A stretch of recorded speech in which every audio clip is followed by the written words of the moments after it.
دنیا کی تاریخ میں کچھ ایسے لوگ گزرے ہیں جنہوں نے اپنی قسمت کو تلوار کی نوک پر لکھا۔ وہ نہ صرف اپنے زمانے کے فاتح تھے بلکہ آنے والی صدیوں کے رہنما بھی بن گئے۔ انہی میں ایک نام ایسا ہے جو بہادری، سیاست اور اقتدار کے توازن کی علامت بن گیا: ولیم دی کانکرر۔ ایک عام نشاد بچے سے لے کر انگلستان کے طاقتور ترین بادشاہ تک اس کا سفر تاریخ کے صفحات پر ہمیشہ کے لیے کندہ ہے۔ آج ہم جانیں گے اس انسان کی کہانی جس نے نہ صرف تخت حاصل کیا بلکہ پورے براعظم یورپ کے سیاسی نقشے کو بدل دیا۔ تو چلیے چلتے ہیں اس زمانے میں جہاں طاقت ہی انصاف تھی اور ایک شخص نے خواب دیکھا دنیا فتح کرنے کا۔ اگر آپ کو تاریخ کی ایسی حقیقی کہانیاں پسند ہیں تو ویڈیو کو لائک کریں، چینل کو سبسکرائب کریں اور اپنے دوستوں کے ساتھ شیئر ضرور کریں۔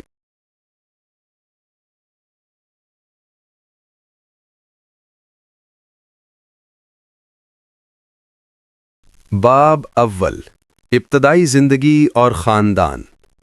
تاریخ کی دھند میں جب ہم سن 1028 عیسوی کی طرف نگاہ ڈالتے ہیں تو فرانس کے شمالی حصے نارمنڈی کے ایک چھوٹے سے قصبے فالیز میں ایک ایسا بچہ جنم لیتا ہے جس نے آنے والے وقتوں میں یورپ کی سیاست اور بادشاہت کا رخ بدل دینا تھا۔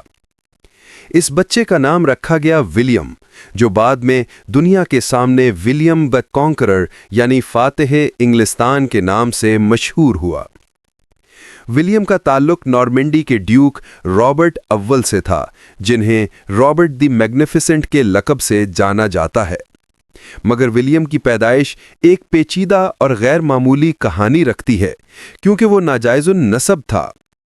اس کی والدہ ہیرو لیوا ایک عام طبقے کی خاتون تھیں جو کسی شاہی خاندان سے تعلق نہیں رکھتی تھیں۔ اس وجہ سے ولیم کی ولادت ہی سے اس کے مخالفین نے اس کے خلاف نفرت کا بیج بو دیا۔ ابتدائی زندگی۔ ولیم نے اپنے بچپن کے ابتدائی سال نارمنڈی کے دیہی ماحول میں گزارے۔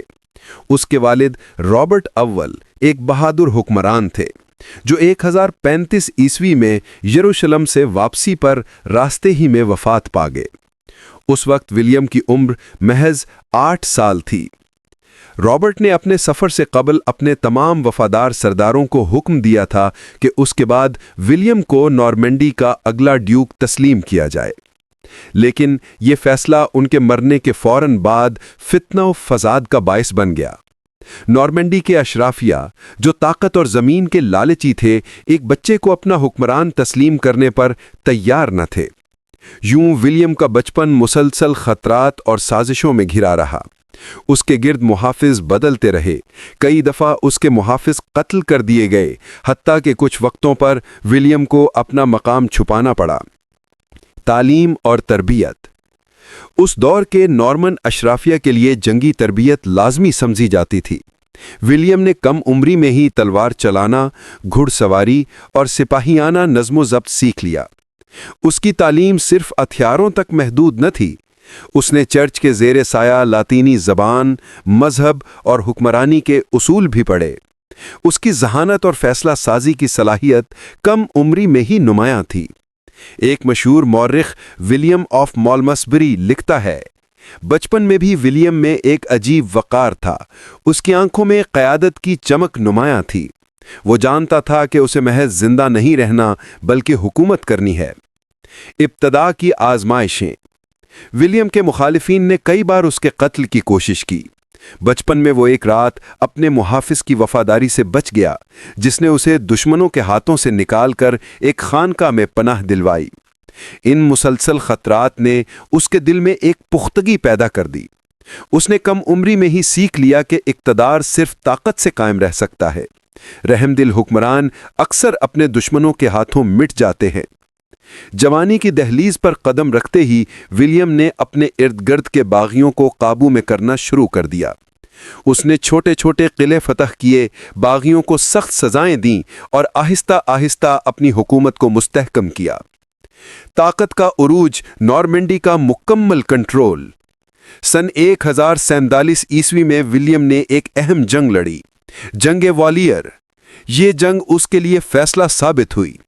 ولیم کے مخالف سرداروں نے اس کے خلاف اتحاد بنا لیا تھا، مگر فرانس کے بادشاہ ہنری اول نے ولیم کی مدد کی۔ اس جنگ میں ولیم نے اپنی عسکری ذہانت، نظم و ضبط اور بے خوفی کا مظاہرہ کیا۔ فتح کے بعد وہ نارمنڈی کا بلا شرکت غیر حاکم بن گیا۔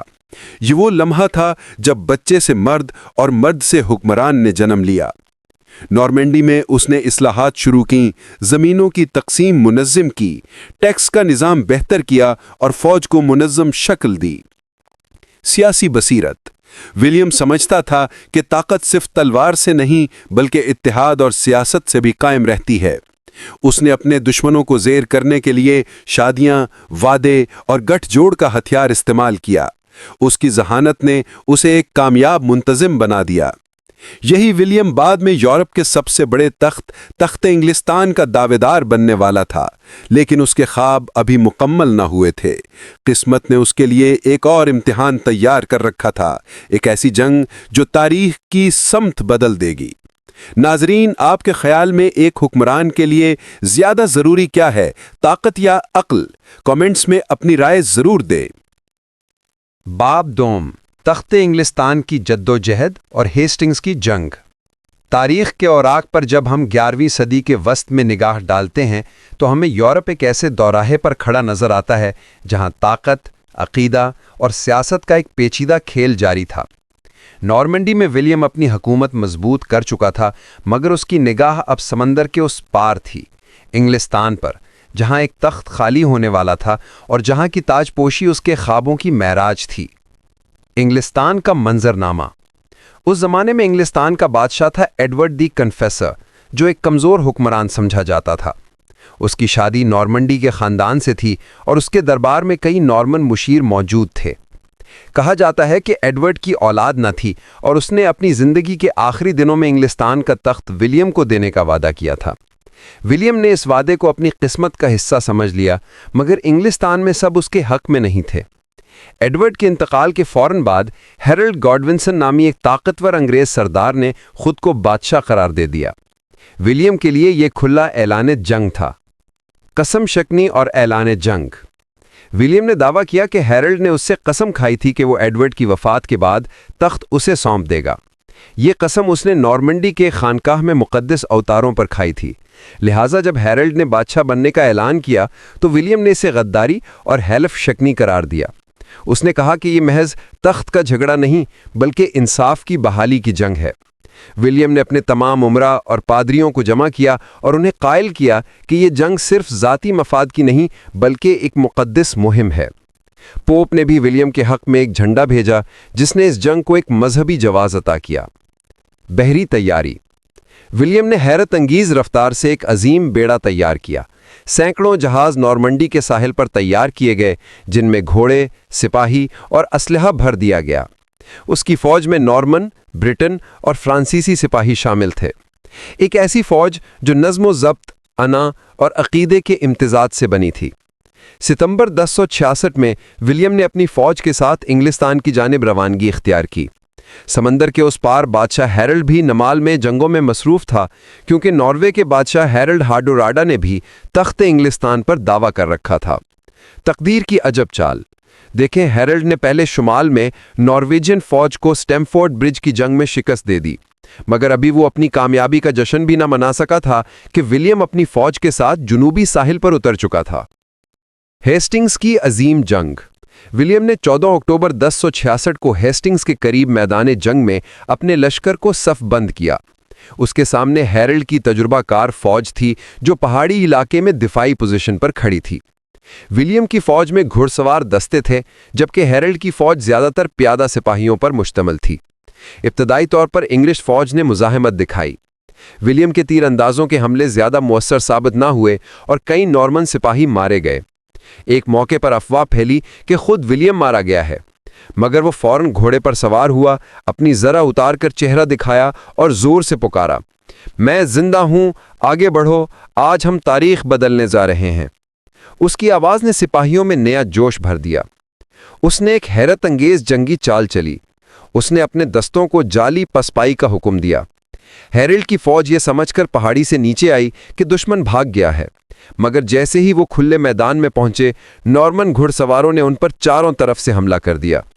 جنگ کے اختتام پر ہیرلڈ ایک تیر سے زخمی ہوا اور میدان میں گر پڑا۔ اس کی موت کے ساتھ انگلستان کی قسمت بدل گئی۔ ولیم نے فتح حاصل کر لی۔ ہیسٹنگز کی جنگ صرف ایک جنگ نہیں بلکہ ایک دور کا خاتمہ اور نئے عہد کا آغاز تھی۔ ولیم کی تاج پوشی۔ ولیم 25 دسمبر 1066 کو ویسٹ منسٹر ایبے میں انگلستان کا بادشاہ تاج پوش ہوا۔ اس تاج پوشی کے دوران جب لوگوں نے لانگ لیو دا کنگ کے نعرے لگائے تو باہر موجود سپاہیوں نے یہ سمجھ کر کہ کوئی بغاوت ہو گئی ہے، عمارتوں میں آگ لگا دی۔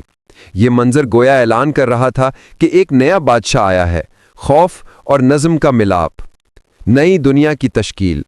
ولیم کی فتح نے انگلستان کی بنیادیں ہلا دیں۔ نارمن زبان، ثقافت اور طرز حکومت آہستہ آہستہ انگلش معاشرے میں سرایت کرنے لگی۔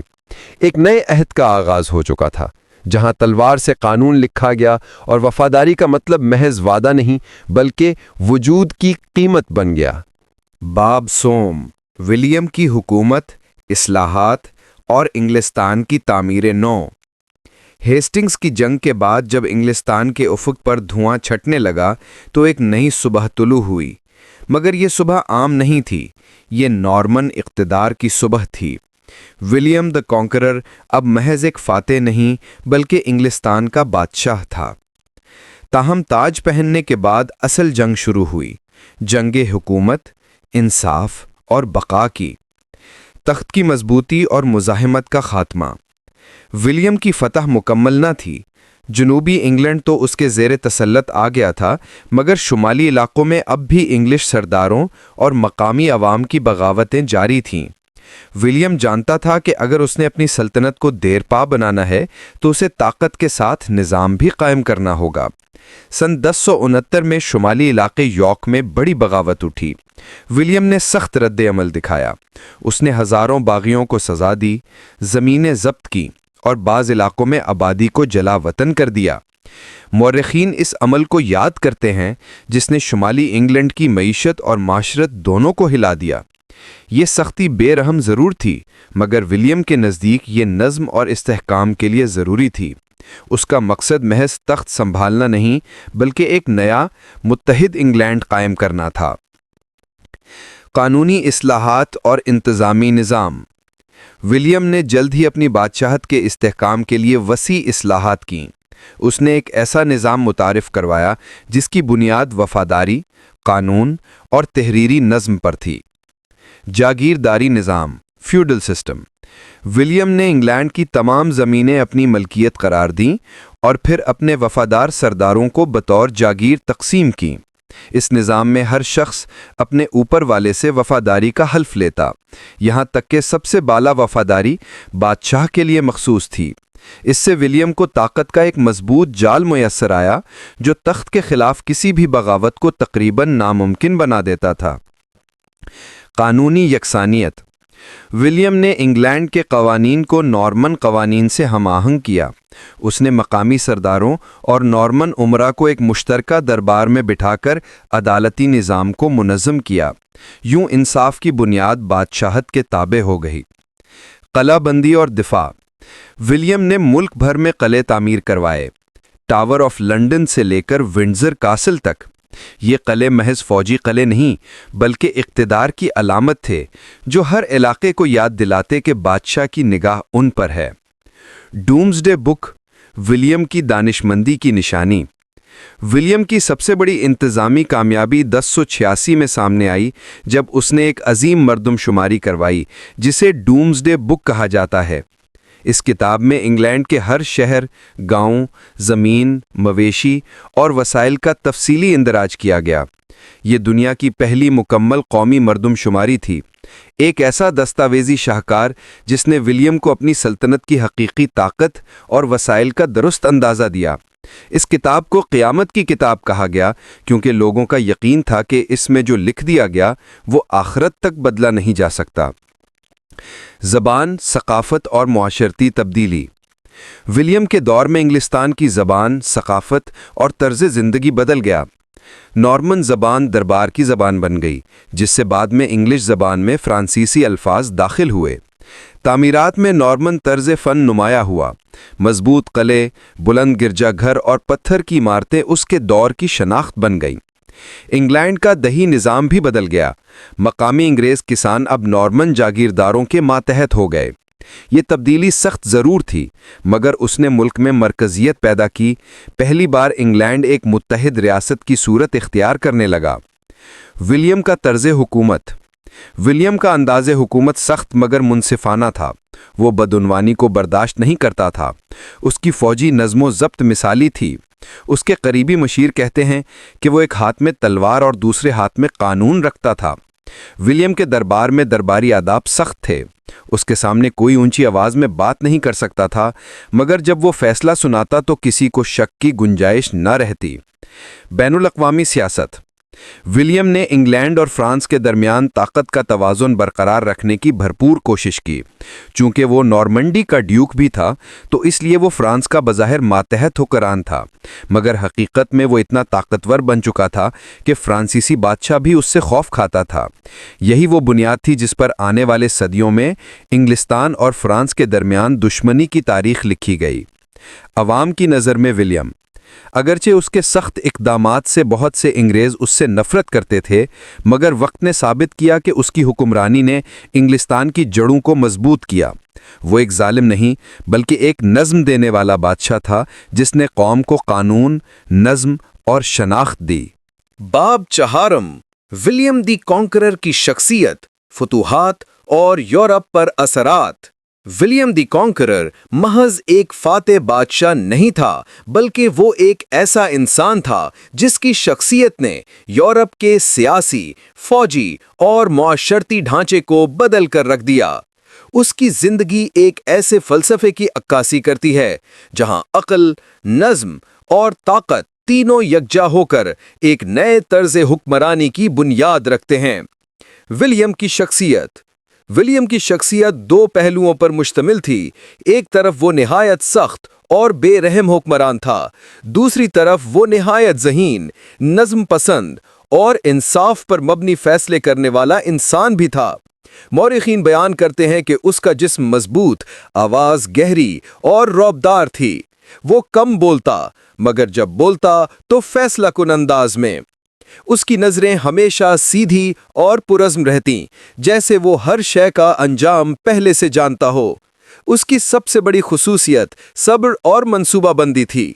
وہ کبھی جلد بازی میں فیصلہ نہ کرتا، چاہے دشمن کتنا ہی طاقتور کیوں نہ ہو۔ ولیم پہلے اسے پرکھتا، اس کے کمزور پہلو تلاش کرتا اور پھر ایک ہی وار میں اسے شکست دے دیتا۔ فوجی مہارت اور حکمت عملی۔ ولیم بچپن سے میدان جنگ کا عادی تھا۔ اس نے نارمینڈی کی خانہ جنگیوں میں بچپن سے لے کر جوانی تک کئی محاذوں پر قیادت کی۔ اس کا سب سے بڑا ہنر نظم اور ضبط تھا۔ ہیسٹنگز کی جنگ میں اس کی حکمت عملی، جہلی پسپائی، ایک ایسی چال تھی جو آج بھی جنگی تاریخ میں پڑھائی جاتی ہے۔ اس نے جنگ کو صرف طاقت کے زور پر نہیں بلکہ دماغ کی قوت سے جیتا۔ وہ فوج میں سخت نظم کا قائل تھا۔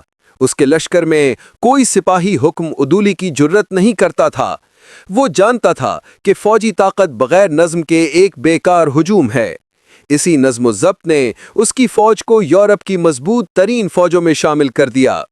اصلاحات کے ساتھ فتوحات۔ ولیم کی فتوحات صرف تلوار سے نہیں بلکہ اصلاحات سے بھی تھیں۔ اس نے ایک ایسا نظام متعارف کروایا جو صرف انگلینڈ نہیں بلکہ بعد میں پورے یورپ کے لیے نمونہ بن گیا۔ مرکزیت اقتدار۔ اس نے بادشاہت کو تمام جاگیروں اور اداروں سے بالا تر کر دیا۔ آج یورپ کی مرکزی حکومتوں کا تصور اسی اصول سے جنم لیتا ہے۔ فوجی نظم و ضبط۔ اس نے فوج کو پیشہ ورانہ بنیادوں پر منظم کیا۔ ہر سپاہی رجسٹر ہوتا، ہر کماندار کی ذمہ داری طے ہوتی۔ تعمیراتی فتوحات۔ اس کے بنوائے ہوئے قلعے جیسے ٹاور آف لنڈن، پیونسے کاسل اور ونڈزر آج بھی اس کے ویژن کی یاد دلاتے ہیں۔ یہ قلعے صرف اینٹ پتھر کے نہیں بلکہ طاقت اور نظم کی علامتیں تھیں۔ علم، مذہب اور سیاست کا توازن۔